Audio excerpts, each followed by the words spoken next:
On a mission given to me by Woody Shaw, Sunship, Dizzy, and Billy Higgins, dedicated to pursuing a piece of our cultural heritage through interviews with my jazz heroes, this is The Jake Feinberg Show.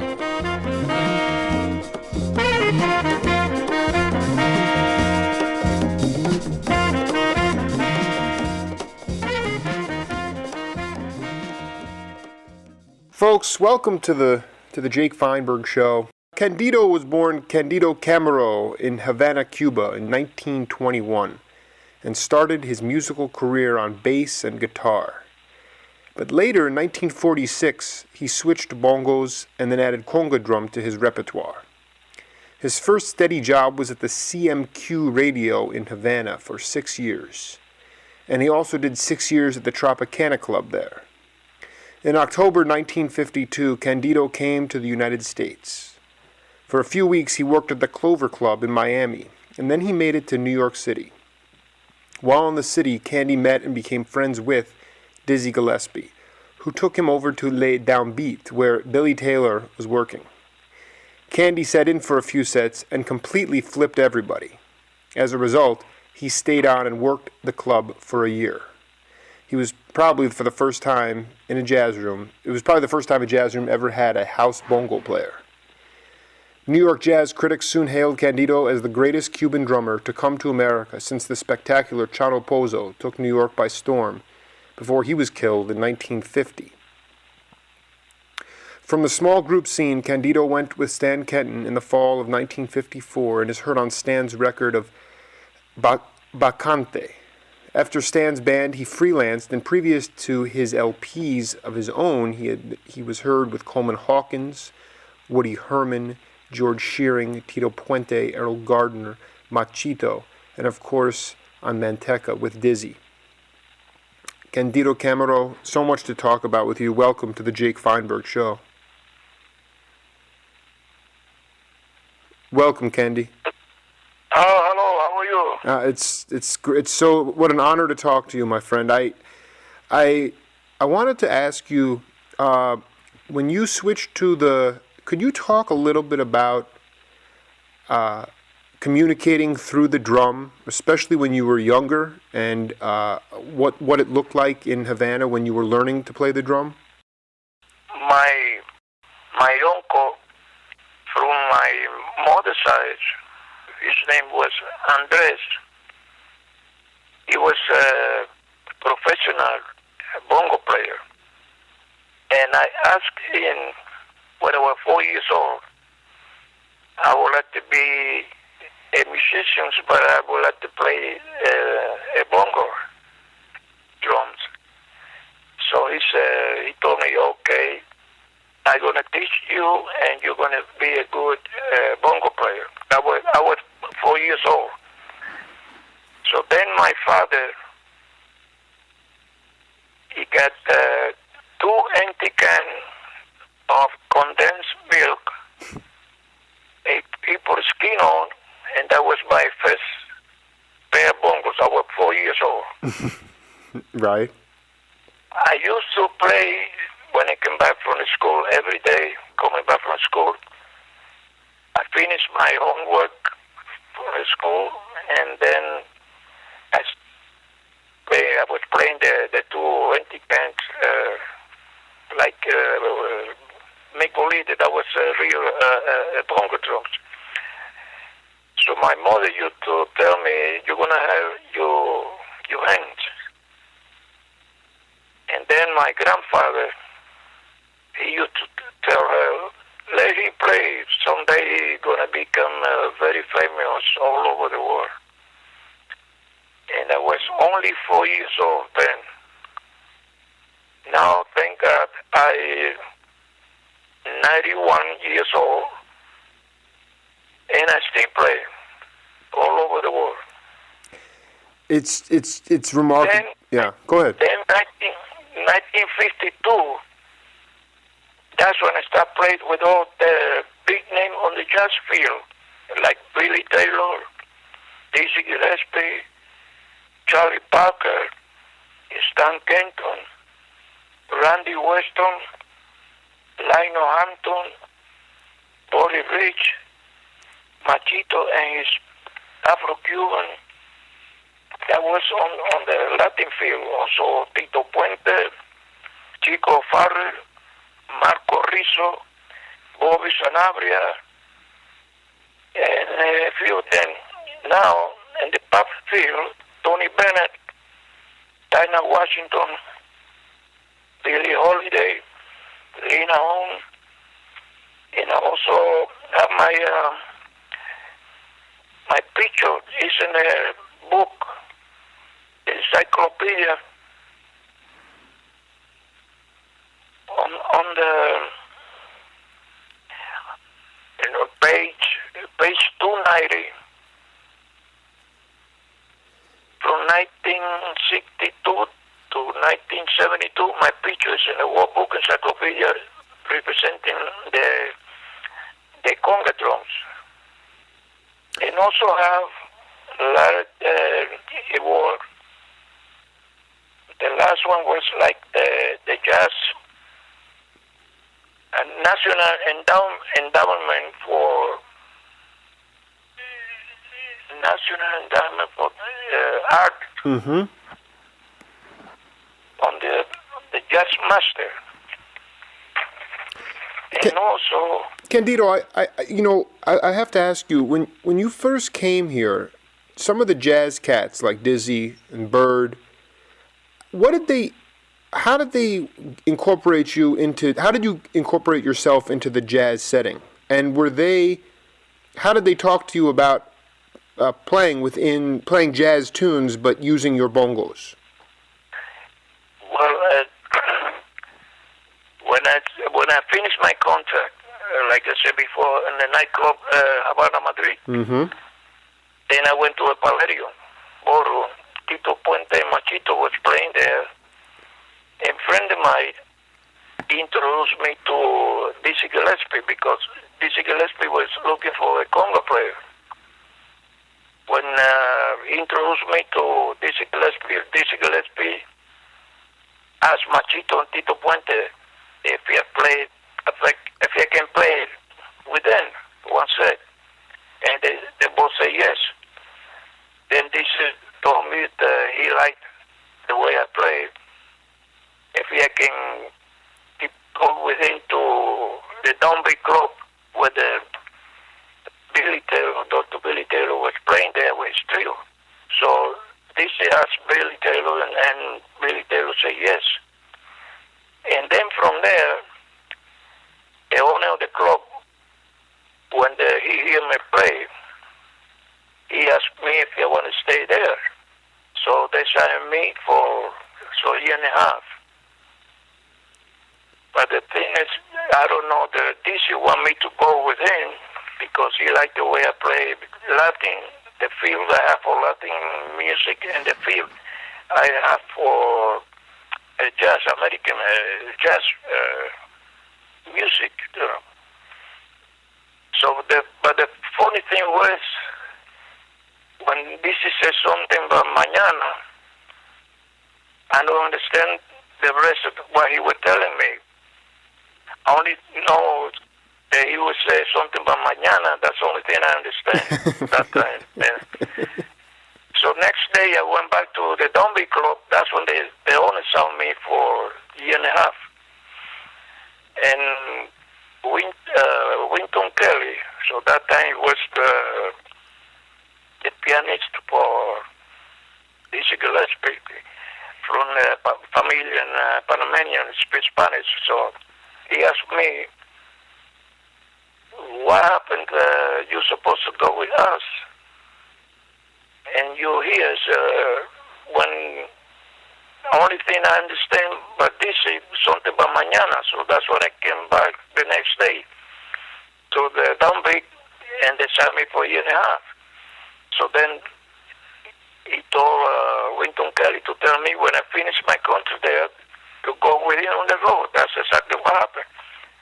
But I don't know why he telling me, why he want to tell me, why he said something about mañana. So, because the only thing I know about mañana, so I went back to next day. I said I go within. They're supposed to be within the next day. That's what mañana was for him and for me. So I said, year and a half. Then since then, I played with everybody and record with everybody on the jazz field, and the Latin field, and the pop field, because I was there every week. They change a group. That's why I was able to play with everyone and record with everyone. And then I got two kids to the city from Mayor of Miami Beach, Miami, Florida. He presented me the key to the city, and then the mayor of Union City and New York, he presented me also not too long ago to the key to the city. And also in New Jersey, Union City, New Jersey, is a park they call Celia Cruz Park. They have all the stars, like in Hollywood, they have the stars on the pavement. Sure. Yeah, they have all the Latin musicians and Latin artists, artistas, and in that park they have big star with a name. And not too long ago, they have one now with my name. One star with my name. Unbelievable. That's Cecilia Cruz Park? Yeah, right. Union City, New Jersey. Beautiful. And then they have all the big names in the Latin field. And now they include my name, one of the stars. It's there on the park, on the star, with the star. And then Mr. Ivana Costa, who is the producer and director for a documentary with the name Candido, Hand of Fire. And they have a lot of people there, including Tony Bennett, also Randy Weston, and the documentary. And then now I have to go next week. They're going to celebrate my birthday again in Oklahoma. Tulsa, Oklahoma. They want to celebrate my birthday again. How? And I'm gonna play with the band, the former Line Manto band. Yeah. Candido, how much credit do you give to Randy Weston, Billy Taylor, Dizzy Gillespie, guys from the jazz that came from jazz and saw, for instance, like Airto Moreira, from Brazil? Oh yes. He's very good. He's very good. He told me, and his wife. Yeah, Flora Purim. Yes. But he told me a story that when he first came to New York, and this is after you were already there for a while, but when he would go to the Brazilian clubs, they would not recognize him. They would put him on the side of the stage and maybe let him hit some sort of instrument or something he maybe made, but they would not incorporate him into the Brazilian club scene. But when Miles and Roy McCurdy, Walter Booker, when the jazz guys discovered him, that's when his career really took off. And I was curious about those guys. Do you feel like your career is in large part responsible because of these great guys at the Downbeat Club? Yes, right. That's why I think that's what happened, because I stayed there steady for 1 year and a half. So every week they change the group. Talk about all some of the big names, all the big names on the jazz field every year. I mean, every week they change the group or every week, and I stay there for a year and a half. So that's why I have a chance to play with everyone, all the big names on the jazz field, and record with them also. Besides my own recordings. Of course, no. I talk about some of the different. I mean, the downbeat was they bring in jazz, they bring in vocalists, but they also bring in other types of music too. Was someone like Tito Puente going to downbeat, or was he mainly at the Palladium? Well, maybe Palladium once in a while on the jazz club too, because they alternate with jazz field and Latin field. Yeah, sometimes they have the both group. So that way they bring people from both sides. When clubs, the one who like the Latin and the one who like the jazz. Yeah. When the different groups would come in, sometimes would they come in without a drummer, so you would be the actual drummer, or was there always a trap set too? I always say they're like special guests. They bring their own regular drummer and the bongo player and the conga player, because that's belong to them. But I was steady there with Billy Taylor trio. The only one to stay all that time that was Billy Taylor trio, and I was part of the group. But the rest, they bring their own musicians and the whole orchestra or the whole group with the bongo, conga, and the regular drum, the rhythm section completely. Yeah, but they always bring their own people. But I stayed steady there without play with not with anybody else. Just Billy Taylor. I was there just for Billy Taylor too. Candido, as we say, you are celebrating your 91st birthday next week at the Jazz Hall of Fame. But I want to play you a track of music and see if you can recognize who you are playing with. Okay?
So, what do you think? That was Sonny Rollins. Ah, you are still sharp, man. That's right. And the tune called John Bosso.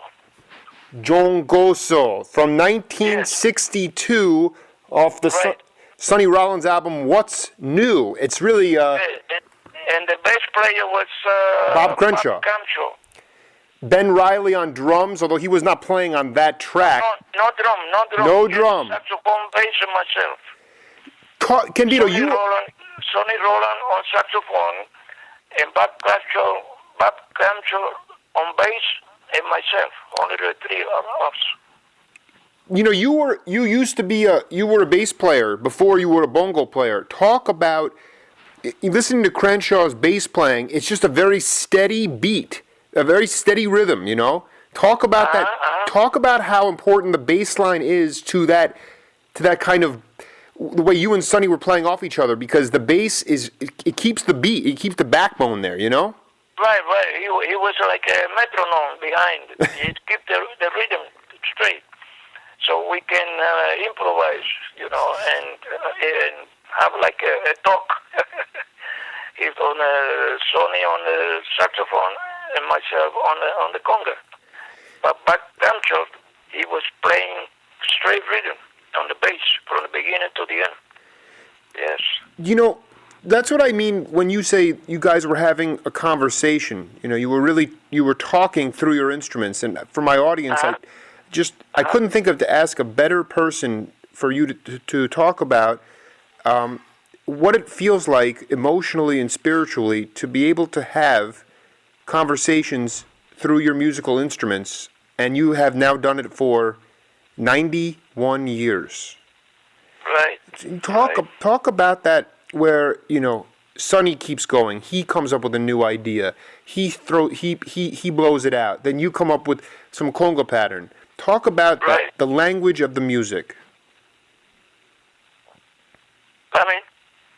What kind of music? Just talk about how music is language. Oh, well, inspiration and creation. Only thing we have to do, have the idea of what we're going to do, and we go from there. And that's beautiful and different. Yes. Something that the people can enjoy to listen, even if they want to dance too. That's the idea, right? When you go now, it is dance music. That was the intention of it. But in the settings now, like next week when you perform in Oklahoma, I have a feeling the crowd will be sitting down. Yes. They don't want to miss nothing, like always. They don't want to miss nothing. You're like good, always. Candy. You are good. You're smart. You can drop a toothpick on the floor, and you can hear. But isn't no the music matter how many right? people, they like hypnotized sitting there to hear what happened and to see what happened, because it's something beautiful and different, right? People enjoy it, and I enjoy it. See the people enjoy it. Yeah, they give me inspiration, right? Yes. I want you to talk a little bit about your brotherhood. It's so interesting. You obviously had the year gig at the Downbeat Club, but talk about your peers, guys like Mongo and Willie Bobo and other really great percussionists Big Black, Danny Ray. Yeah, right. Talk about all the, because you must have learned some, for instance, like you brought your own style, but then you get to be with other guys who like could play timbales or the trap set, or Big Black bringing more African style drumming. So talk about your peers and what you learned from them, and how you guys work together, whether it was at the Palladium or anywhere else. Well, the first thing on this is not one have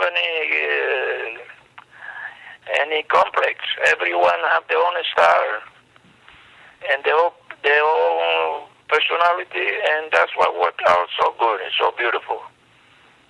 And like the one you just mentioned now, they all have their own style, they all have their own personality, and that was good. Everyone was very good, very good. Why? So that's what makes it so exciting. Yes. Why is it important in music to have your own personality? Because that's what people like to hear, and that's what people want to see. So nobody can imitate the next one, or nobody can feel superior or nothing.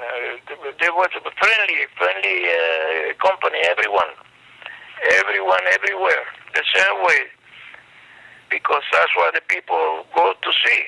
So the different and the beauty of everything, the play, the personality, and everyone have create their own way to play, and that's what makes the different and the beauty.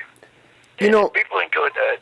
I have your first two albums on ABC Paramount, and I wonder, what these guys like Al Cohen, Ted Sommer, Dick Katz, Joe Puma. Yes. Yes. How did you meet? Did you meet these guys at Downbeat? How did you meet them, or how did you wind up playing with them on these original albums?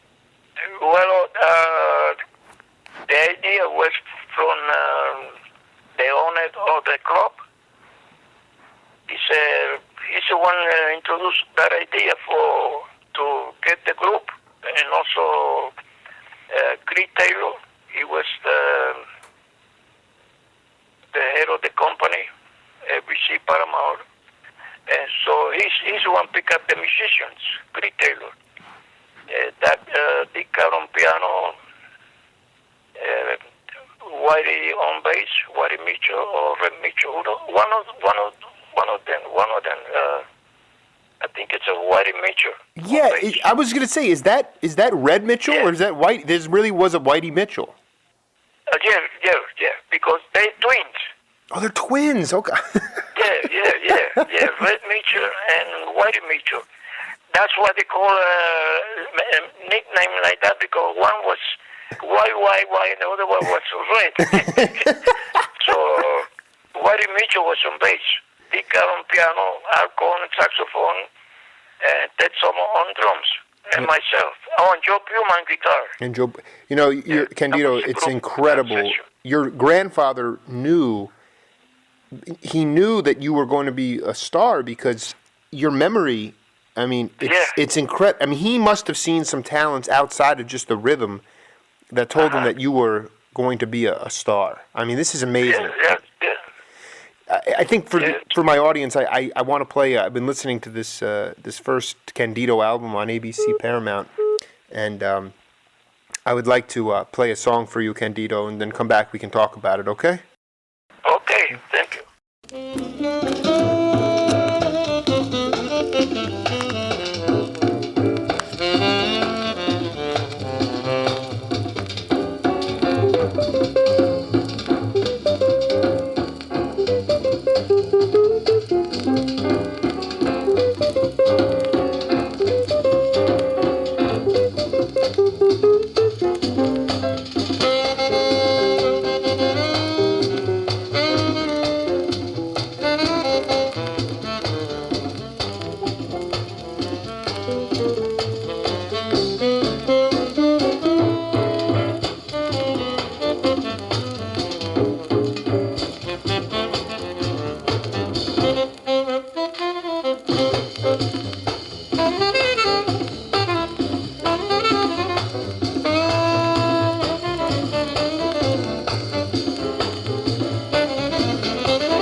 Dancing cheek to cheek.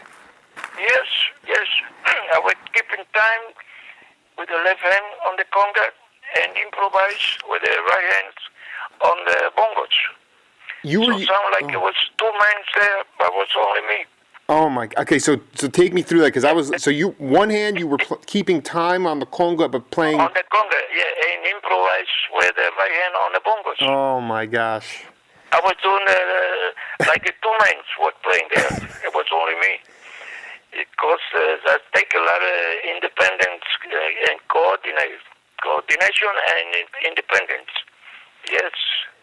They call you the to keep the steady beat on the conga, and then improvise with the bongos, with the right hand on the bongos.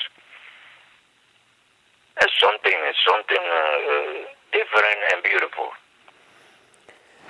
And I enjoyed that, not because only me, but not because just me, but I enjoyed to listen to that. Like it's impossible. Yes. You know, there was an album that you did as a leader. I think it was called "The Thousand Fingered Man." That's also right. Yes, yes. Yeah. You know, when you were 4 years old starting out, how quickly When did you actually start playing, conga for improvisation or rhythm and bongo for? When did you start trading off and using one hand? Because that is remarkable, Candido. I mean, 1940. So, but the speed, the speed in which you play, the tightness. When did that start to really come into play? I mean, obviously, when you came here with the dance group in 1946. So within a 5-year period, you were just getting more drums and getting your timing and your rhythm and improvisation all together. How did you listen to the radio and play? Did you play in a band in Cuba? Like, how did you get your chops in Cuba before you came to the States? Yes, I was playing in the radio station CMQ. Uh-huh. And also Tropicana nightclub. The radio station was number one radio station in Cuba, and Tropicana nightclub #1 nightclub in Cuba. And that's when I started. I opened the Tropicana nightclub in 1934. That's when it first opened. Then I went in and out, and then 1940. That's when I started using the conga and the bongos because they don't have enough to hide 2 men. So I told them, let me try something, see if you like it, see if it's okay with you. So that's when I started to do that. The 3 congas, play melodies on that, do the solo, and then the same with the conga and the bongos, play melodies and do the solo. And I'm still doing. And I want to thank my mother, my father. I want to thank my uncle. I want to thank God. I want to thank people all over the world for their admiration and respect and the love they have for me. The same like I have for them everywhere I go. Like now, pretty soon I'm going to be there after 1954 for the first time. For this is going to be the second time, 2012, with the former Lionel Hampton Band.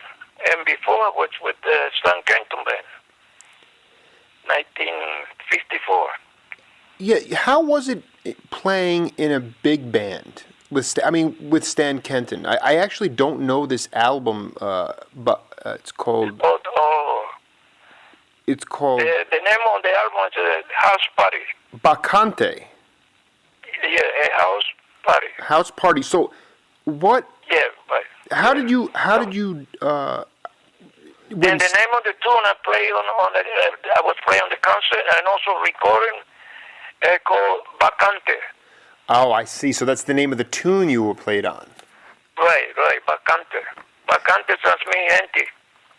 It also says here that you were with George Shearing on Caravan. Yeah, Caravan, and also Tiempo de Cencerro. That's me, a cowboy time. Did you must have crossed paths with Armando Peraza, and I was... We played together in Cuba. Armando Peraza, Patato, Mongo Santa Maria. Also... Well, we the 3 was playing together most often that time. Patato, Mongo Santa Maria, and myself. And then after that, they became like Tata Winners, and it's another one from, that was from not from Havana, from the interior of the island. Very good, very good. When it comes to Los Muñequitos de Matanza. What about Jose Mangual? He was playing with Machito. He was a bongo player from Machito. He was from Puerto Rico. Puerto Rico, and Ray Mantilla, too. You know, Ray Mantilla is still alive, too. Also very good. He's from Puerto Rico also. Mm-hmm. Very good. We are close friends because we don't have no complex. I'm the best, or I'm this, I'm that. We very friendly, very friendly. Well, until now. When always, was the always. when was the last time you went to Cuba to play music? Last time? Mm-hmm. 1955. You have not been back to Cuba to play since then? No.